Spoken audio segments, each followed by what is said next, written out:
নমস্কার, আমি নিবেদিতা।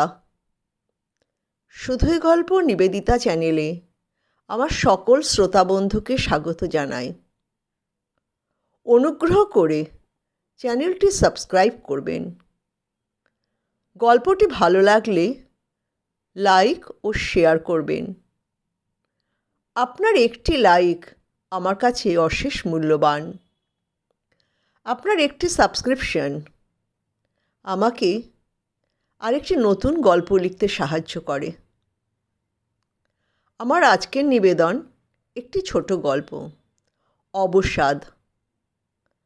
আসুন গল্পটি শোনা যাক।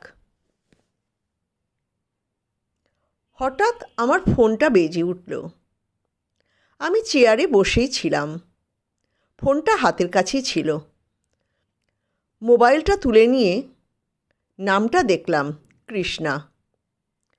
আমি ফোনটা ধরে বললাম, বলো। ও খুব উত্তেজিত গলায় বলল, তুমি শুনেছ ইন্দিরা? শ্রীরূপা আজ 7 দিন হলো কলকাতায় ফিরে এসেছে। নিজের ফ্ল্যাটেই আছে, আমাদের কাউকে জানায়নি। ও এক নিঃশ্বাসে বলতেই থাকে, আজকে স্বাগতার সঙ্গে ওর পাশের ফ্ল্যাটের নন্দার দেখা হয়েছিল। নন্দা অনেক ছোট আমাদের থেকে। সে স্বাগতাকে বলেছে, কাকিমা জানেন, আপনাদের বন্ধু শ্রীরূপা কাকিমা 7 দিন হলো দিল্লি থেকে কলকাতায় চলে এসেছে। প্রথম দিন আমার বাড়িতেই ছিল, নিজের বাড়িতে যায়নি। তারপর দিন গেছে। আমার কাছে তো চাবি ছিল, তাই আমি ওনার কাজের লোককে দিয়েই বাড়ি ঘর পরিষ্কার করে রেখেছি। প্রায় 8 মাস হয়ে গেল ওনারা যাওয়ার পর। আমি পরিষ্কার করিয়ে কিছুক্ষণ জানালা দরজা খুলে আবার বন্ধ করে দিই। তা হঠাৎ শ্রীরূপা কাকিমা দেখি এসে হাজির। বলল, আমি এখন থেকে তোর দায়িত্বেই থাকবো রে। জানো তো কাকিমা, শ্রীরূপা কাকিমা একটুও ভালো নেই। এই হাসছে, এই কাঁদছে, কেমন যেন করছে। আমি বলেছি, তোমার বন্ধুদের খবর দাও। তা বলেছে, না, আমি কাউকে আমার মুখ দেখাবো না। তা কাকিমা, আমি তোমাকে বললাম, তুমি কিন্তু কাউকে বলবে না। এই কথাগুলো বলে নন্দা আবার নিজের কাজে অন্যদিকে চলে যায়। স্বাগতা কথাগুলো আবার কৃষ্ণাকে বলে ফোন করে, আর সঙ্গে এটাও বলে যে কাউকে বলবে না। তা মহিলাদের তো এটাই স্বভাব।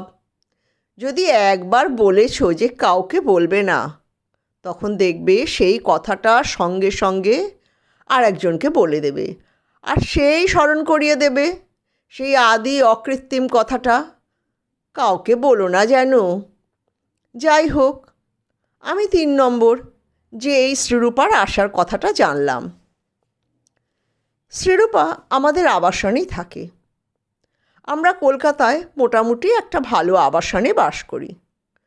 সকলেই আমরা ষাটোর্ধ্ব এখন। আমরা যখন এখানে প্রথম এসেছিলাম, আমরা প্রায় সবাই 50-এর ঘরেই ছিলাম। আমাদের হাজব্যান্ডরা তখনও চাকরি করত, কেউ কেউ রিটায়ারও করেছিল। সবাই প্রায় প্রবাসে চাকরি করেছে। রিটায়ারমেন্টের আগে আগে যখন ছেলেমেয়েরা প্রতিষ্ঠিত হয়ে গেছে, নিজেরও আর চাকরি বেশি দিন নেই, তখন একটা থাকার জায়গা দরকার মনে হয়েছে। তখন হয়তো মনে পড়েছে নিজের জন্মের শহর, কৈশোর যৌবনের শহরের কথা। তখন মাথা গোঁজার ঠাঁই হিসেবে কেনা হয়েছে এই ফ্ল্যাট। প্রথম দিকে সবাই কিনে রেখেছে, তখন পাকাপাকিভাবে বাস শুরু হয়নি, আসা যাওয়া চলতো। ফ্ল্যাট মানে তো 4 দেওয়াল, তাকে অনেক সাজিয়ে গুছিয়ে তবে বাড়ির রূপ দিতে হয়। তার জন্য বাস করতে হবে, তাই কিনে রাখা ছিল। মাঝে মাঝে যাওয়া আসা ছিল, আর টুকটাক কাজ করে বাসযোগ্য করার চেষ্টা চালাতো সবাই। তখন সবারই এক অবস্থা, অবরে সবরে দেখা হতো। তখন স্মার্টফোন ছিল না, ছোট ছোট মোবাইল ছিল, নম্বরের আদান প্রদান হতো। কখনো কোনো দরকারে ফোন করা হতো, যেমন আমি আসছি, তোমরা কখন আসবে, এইসব। খোশ গল্প করার মতন বন্ধুত্ব তখনও হয়নি। যেখানে থাকি সেখানকার বন্ধুদের জন্যই মন খারাপ করত। মনে হতো যখন এখানে পাকাপাকি বাস করব তখন মন বসবে তো। তবে আমি একটু শান্ত প্রকৃতির, কর্তামশাইয়ের সঙ্গে অনেক জায়গায় ঘুরেছি, তাই মানিয়ে নেওয়ার অভ্যাস আছে। আর কলকাতা তো আমার ছোটবেলার শহর, স্কুল কলেজ তো এখানেই কেটেছে। সেই সব বন্ধুদের খুঁজে বের করব। তারপর তো অনেক জল গড়িয়ে গেল গঙ্গা দিয়ে। সবাই একে একে অবসর গ্রহণের পর এই আবাসনে এসে বসলাম। আমাদের অনেকের মধ্যেই বেশ ভালো সখ্যতা গড়ে উঠেছে। আমরা 10 জন একসাথে থাকতাম, কোনো পুজোতে, কোনো অনুষ্ঠানে। কতদিন আমরা এদিক ওদিক বেড়াতে গেছি। এই 10 জনের মধ্যে আবার আমি, কৃষ্ণা, স্বাগতা, শ্রীরূপা, এই 4 জনের বেশি ভাব ছিল। আমাদের বন্ধুত্ব এত গাঢ় হলো যে আমরা নিজেদের একাকিত্ব ভুলে গেলাম। প্রথম এসে আমরা একটু একাকিত্বে ভুগতাম। পুরনো জায়গার কথা মনে পড়ত। ধীরে ধীরে আমরা 4 জন নিজেদের অ্যাডজাস্ট করে নিলাম। আমরা সিনেমা যেতে লাগলাম, কোথাও কোথাও বেড়াতেও গেলাম। ডে আউট তো ছিলই। একবার তো আমরা 4 জন মিলে চাঁদিপুর চলে গেলাম 2 দিনের জন্য। তখন আমরা খুবই কাছাকাছি ছিলাম। শ্রীরূপাকে খুব কাছ থেকে দেখেছিলাম। ওর অনেক সমস্যা ছিল নিজেকে নিয়ে, কোনো সাংসারিক সমস্যা নয়, নিজের মনের সমস্যা। বলতে গেলে এক ধরনের সুপিরিয়রিটি কমপ্লেক্স। একসঙ্গে না থাকলে তো বোঝা যায় না। শ্রীরূপা ছিল খুব সুন্দরী, মানে বয়সকালে। বয়স হতে হতে তো সৌন্দর্য আর থাকে না, মানুষের একটা ব্যক্তিত্ব তৈরি হয়। মানুষকে দেখলে বোঝা যায় এই মানুষটা এককালে সুন্দর ছিল। আমরা সবাই মধ্যবিত্ত পরিবারের মানুষ। হ্যাঁ, মধ্যবিত্তের থেকে উচ্চ মধ্যবিত্ত হব, তার বেশি কিছু নয়। 2 দিন একসঙ্গে থাকার জন্য আমরা খুব কাছ থেকে নিজেদেরকে দেখলাম। আমরা সবাই মোটামুটি শিক্ষিত, একমাত্র শ্রীরূপা ছাড়া। শ্রীরূপা স্কুল পাশ করার পরেই বিয়ে হয়ে গেছিল, তাই আর ওর পড়াশোনা বেশি হয়নি তাড়াতাড়ি বিয়ে হওয়ার জন্য। ওর স্বামীর সাথে বম্বে, বর্তমানে মুম্বাই চলে গিয়েছিল। ওখানেই ওর প্রথম সাংসারিক জীবন শুরু হয়। এইসব কথা ওর মুখ থেকেই শোনা। আর ও সব কথা শুরু করত, আমি তো খুব সুন্দরী ছিলাম, এই দিয়ে। বুঝতে পারতো না সুন্দরী কিছু দিনের। মানুষের ব্যক্তিত্ব না থাকলে সৌন্দর্য খোলে না। লোকজনের সঙ্গে কিভাবে ব্যবহার করবে সেটাও তো জানতে হয়।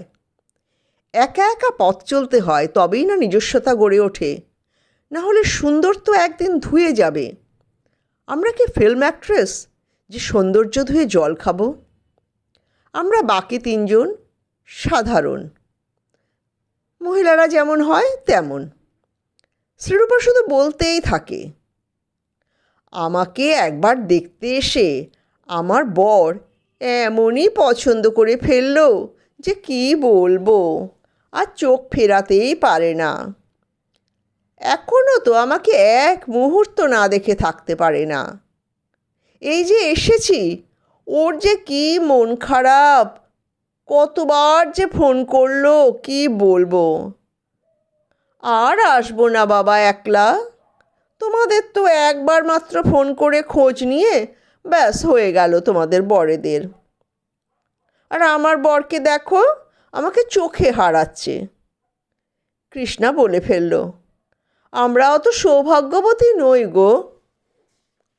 যে যার ভাগ্য নিয়ে আসে। আমরা তো তোমার মতো সুন্দরী নই। সুন্দরী নয় শুধু, ও সমানে বলতো, ও ওর বর এত বড় চাকরি করত কেউ ভাবতেই পারবে না। আবার কোনো কোনো সময় নিজের বৌমাকেও তুলনায় এনে ফেলতো, বলতো আমার মতে আমার বৌমা সুন্দরী নয়, মোটামুটি, কিন্তু সে ইঞ্জিনিয়ার, ভালো চাকরি করে। সবাইকে বলতো আমার অমন রাজপুত্রের মতো ছেলের পাশে কি অমন বউ মানায়। নিজেরা পছন্দ করেছে, কি আর করব বলো।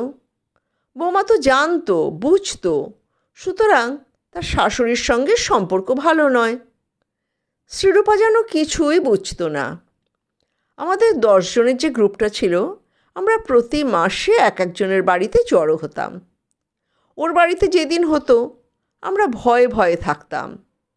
যে খাবারটা খেতে দেবে তাতেই বলবে আমার মতো কেউ বানাতে পারে না। আমরা সবাই গৃহিণী, দীর্ঘ সংসার জীবন যাপন করেছি। আমরা মোটামুটি সবাই ভালো রান্না করতে পারি, কাজেই সব কথা সব সময় নেওয়া যায় না, তবু ভদ্রতা তো রক্ষা করতে হয়। আমরা শুনতে থাকতাম ওর বরের কাজের কথা। ওর বর যে ওকে কত ভালোবাসে তা বলতে থাকতো। বলতো আমি সকাল 8টার আগে ঘুম থেকে উঠি না, আমার কর্তা সকালে উঠে ওয়াশিং মেশিন চালায়, তারপর হয়ে গেলে কাপড় শুকোতে দেয় ছাদে, সব হয়ে গেলে চা বানিয়ে আমাকে বলে চা খেতে এসো। রান্নার তো সব জোগাড় ওই করে দেয়, কারণ শ্রীরূপা কোনো রান্নার লোক রাখতে দিত না। ও কারোর হাতে খাবে না। রান্না করার পর ও সব ছড়িয়ে ছিটিয়ে চলে আসতো, সব ওর কর্তামশাই পরিষ্কার করবে। এইগুলো নাকি ভালোবাসার নমুনা। আমরা চুপ করে শুনতাম। মাঝে মাঝে যে কেউ ফুট কাটতো না তা নয়। যেমন যখন বলতো আমার বর বাবা পিঠে পাউডার দিয়ে দিয়েছে, তখন অনেকেই মুচকি মুচকি হাসতো আর বলতো কি দুঃখ বাবা, আমাদের তো কেউ দেয় না। আবার কেউ কেউ ঠাট্টাও করতো, আর ও আমাদের গান শেখাবেই, কারণ ও এত ভালো গান জানতো, আমাদেরকে ও একদম সারেগামা থেকে শেখাবে ঠিক করে। কোনো কালে নিশ্চয়ই ভালো গান করতো, এখন গলা ভেঙে গেছে, সেই সুপিরিয়রিটি কমপ্লেক্স। শ্রীরূপার সঙ্গে কথা বললে বোঝা যায় যে ওর বৃত্ত বড় ছোট, তার বাইরে কোনো বই পড়েনি কখনো। ওর বর যখন টিভি চালায় তখন দেখে, নয়তো নয়, সব কিছুই বর করবে। হেন শ্রীরূপা গেল দিল্লিতে ছেলের কাছে। ছেলের 2 বড় বড় কুকুর আছে। ও খুব একটা যেতে চায় না, কুকুরকে ভয় পায়। 2 বড় বড় পেট ওর ছেলেদের।